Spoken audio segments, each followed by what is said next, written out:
혹시 주변에서 이런 얘기 들어보셨어요? 자식이 고맙다고 챙겨준 용돈 때문에 아니면 혹시 몰라서 아껴둔 돈 때문에 나라에서 받던 지원금이 깎였다는 이야기요. 이런 말 들으면 괜히 마음이 덜컥 내려앉죠. 그래서 오늘 제가 바로 그 걱정 싹 덜어드리려고 합니다. 자녀의 그 고마운 마음이 오히려 나에게 독이 되지 않도록 2026년에 새롭게 바뀌는 기준에 딱 맞춰서 내 소중한 돈을 지키는 방법 제가 확실하게 알려드릴게요. 이게 그냥 뜬 소문이 아닙니다. 실제로 있었던 일인데요. 박 어르신은 아들이 매달 보내주는 20만 원을 안 쓰고 차곡차곡 모아두셨다가 이게 소득으로 잡혀서 수급비가 깎이는 일을 겪으셨어요. 정말 안타까운 상황이죠. 아니, 생각해보면 좀 이상하지 않으세요? 고마운 마음으로 받은 돈인데 이게 도대체 왜 내 생활에 꼭 필요한 수급 자격을 위협하게 되는 걸까요? 그 근본적인 이유부터 한번 파헤쳐 보겠습니다. 자, 이 문제를 제대로 이해하려면요. 먼저 정부가 우리의 소득을 어떻게 보고 있는지부터 알아야 해요. 우리가 생각하는 소득이랑 정부가 계산하는 소득은 개념이 좀 다르거든요. 여기서 제일 중요한 단어가 바로 사적 이전 소득이라는 건데요. 말이 좀 어렵죠?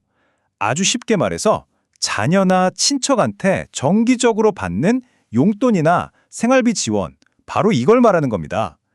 정부는 이것도 엄연히 내 소득의 일부로 계산을 해요. 정부는 기본적으로 이렇게 생각하는 거예요. 누군가한테 꾸준히 도움을 받아서 생활에 여유가 있다면 그만큼 나라에서 세금으로 주는 돈은 좀 조절하는 게 맞지 않겠냐? 바로 이거죠. 이 제도가 돌아가는 기본 원리라고 보시면 됩니다. 혹시라도 에이, 내가 신고 안 하면 모르겠지 이런 생각, 이제는 정말 큰일 납니다. 행복의음이라는 사회보장 정보 시스템이 우리의 모든 금융정보를 그냥 다 들여다보고 있거든요. 내 모든 통장이 사실상 투명한 유리상자 안에 들어있다고 생각하셔야 돼요. 숨기는 건 불가능에 가깝습니다. 자, 그럼 이제부터 정말 중요한 얘기를 해볼게요. 아주 좋은 소식입니다. 다행히도 2026년부터는 자녀에게 받아도 괜찮은 용돈의 허용 범위가 더 넓어집니다. 이 그래프를 한번 보세요.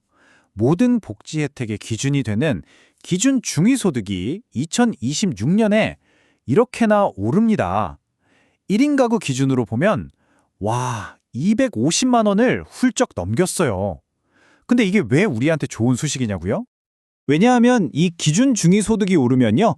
우리가 소득으로 안 잡히고 받을 수 있는 돈, 그러니까 자녀들한테 받는 용돈의 한도도 같이 올라가거든요. 우리에게 숨쉴 공간이 더 넓어지는 셈이죠. 그래서 매달 받는 용돈, 이것만 기억하세요. 바로 15% 규칙입니다. 아주 간단해요. 매달 받는 돈의 총합이 우리 집 기준 중위소득의 15%만 안 넘으면 아예 소득으로 치지를 않으니까 수급비에 전혀 영향을 안 준다는 거예요. 간단하죠? 그럼 2026년에 가장 많은 분들이 해당되실 1인 가구는 그 한도액이 얼마일까요? 바로 38만 4,636원입니다. 딱 이 금액까지는 매달 받아도 아무런 문제가 없다는 뜻이죠. 작년보다 꽤 올랐어요, 그렇죠? 자, 이 표를 보시고 우리 집에 맞는 금액을 꼭 확인해 두세요. 1인 가구는 약 38만 원, 2인 가구는 63만 원 정도, 4인 가구는 97만 원까지네요. 이 숫자가 바로 2026년에 우리 집을 지켜줄 안전선이라고 생각하시면 됩니다. 지금까지는 매달 꼬박꼬박 받는 돈에 대해서 알아봤고요. 그럼 병원비나 집수리비처럼 어쩌다 한 번씩 큰 돈, 그러니까 목돈을 받을 땐 어떨까요? 여기에는 또 완전 다른 규칙이 적용돼요. 정도는 돈을 받은 횟수를 가지고 구분을 하는데요. 1년에 6번 이상 받으면 정기 지원으로 봐서 아까 말씀드린 15% 규칙이 적용되는 거고요.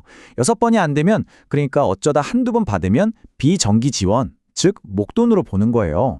그리고 이 목돈은요, 원칙적으로는 소득에서 빠집니다. 그런데 여기서 잠깐! 근데 액수가 너무 크면 어떡하지? 이런 걱정이 드실 수 있죠. 보통 그 기준으로 1인 가구 기준 중위소득의 50%, 약 128만 원 정도를 참고선으로 보기는 해요. 하지만 이건 절대적인 기준이 아니에요. 이 숫자보다 훨씬 더 중요한 게 있습니다. 바로 이겁니다. 목돈을 관리하는 가장 중요한 원칙! 받은 돈을 바로 안 쓰고 통장에 그냥 놔두잖아요?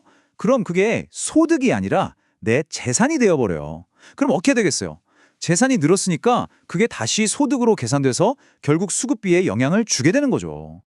그래서 큰 돈을 받으셨다면 이 세 가지만은 꼭 지켜주세요. 첫째, 받자마자 원래 목적에 맞게 바로 쓰세요. 병원비면 병원비, 월세면 월세. 둘째, 영수증. 어디에 썼는지 증명할 영수증은 무조건 챙겨두셔야 하고요. 그리고 사실 가장 확실한 방법은 세 번째인데요. 돈 받기 전이라 받자마자 바로 주민센터 담당자한테 가서 이런 돈을 받게 됐다고 먼저 상담하는 거예요. 이게 제일 안전합니다. 자, 그럼 오늘 얘기한 것들 내 소중한 수급비를 지키기 위해서 마지막으로 한번 싹 정리해 볼까요? 이게 실제로 수급 자격에서 탈락하는 분들 보면 정말 안타까운 실수들이 많거든요. 특히 이거요. 예전에 만들어 놓고 까맣게 잊어버린 통장. 거기에 이자 몇천 원 붙었다고 기준을 넘어서 탈락하는 경우가 진짜 있어요. 안 쓰는 계좌는 이번 기회에 꼭 정리하세요. 자, 오늘 내용의 최종 요약본입니다. 딱 이 네 가지만 기억하시면 돼요. 첫째, 우리 집 월 한도액이 얼마인지 정확히 알기. 둘째, 그 한도 안에서만 받기. 셋째, 목돈은 받자마자 쓰고 증거 남기기. 넷째, 조금이라도 헷갈린다? 그럼 무조건 주민센터에 먼저 가서 물어보기. 이게 최고의 방법입니다. 결국 이런 복잡한 제도일수록 아는 게 힘이더라고요. 이 규칙을 제대로 알고 있는 것만으로도 쓸데없는 걱정은 덜고 내 삶을 훨씬 안정적으로 지킬 수 있는 거죠.